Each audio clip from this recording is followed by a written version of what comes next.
Hello guys, welcome back to the channel, and today we'll be seeing why the global markets are bleeding and what the reasons for those could be and the logic behind it and their actual effect on the stock markets. So as you can see here, Dow Jones overnight, Dow Jones, S&P 500 and the Nasdaq, which are the three major US indices, are down more than 2%. So recently, Nasdaq has been showing weakness, yes, in the past few weeks or so. But then, even though Nasdaq has been showing weakness, S&P 500 and Dow Jones were relatively going well.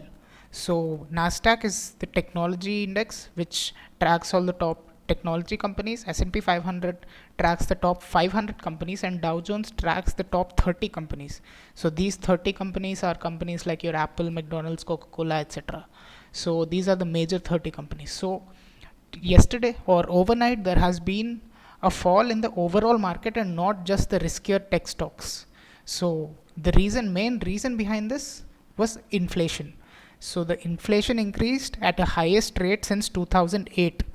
2008 was when the financial crisis occurred, and the consumer price index spiked 4.2% from last year to date, compared to estimates of about 3.6%.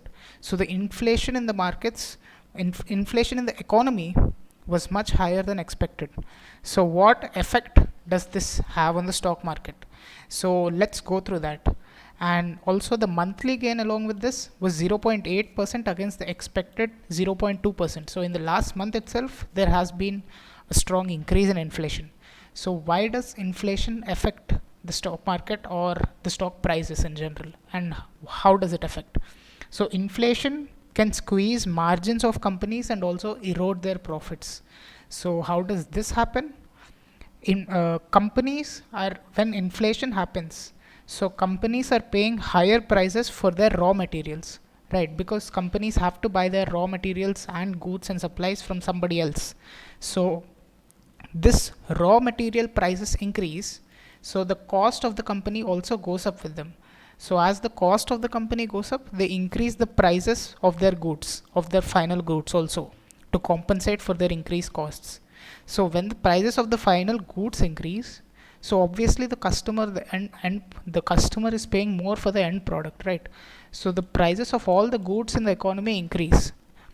So as in, when I say all the goods in the economy increase, your daily food products or daily anything you buy, all these prices are going up. So due to a increase here, this leads to an inflation. Inflation is nothing but the increase in prices in general. So for to track an inflation, we have an index called CPI. So CPI is the consumer price index, which tracks the inflation and prices of all the goods in the economy.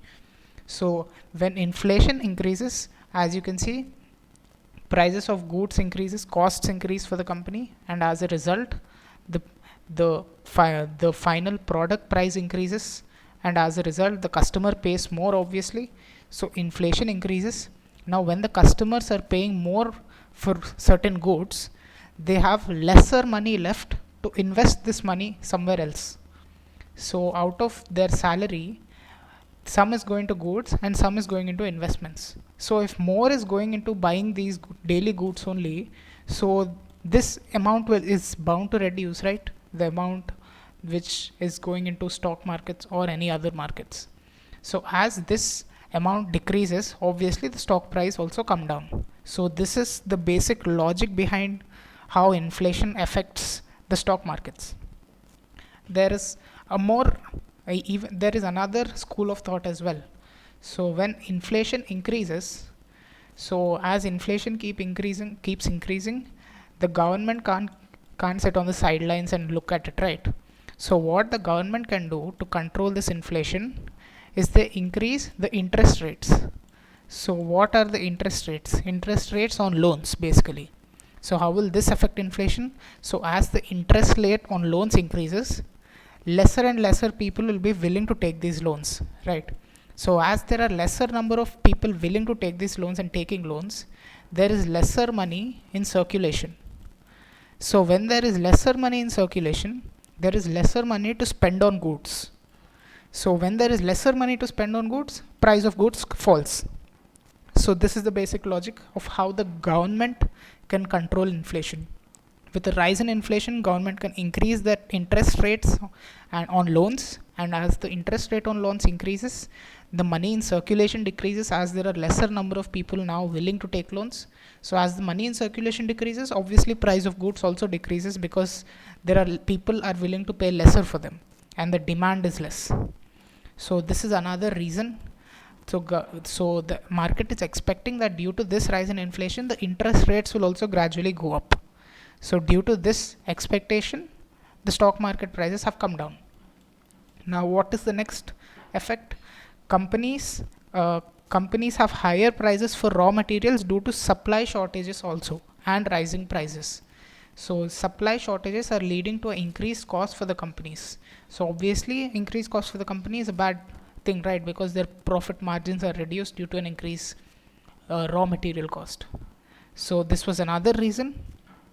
And also we can also look at it from a technical perspective as well. Now if I look at Dow Jones,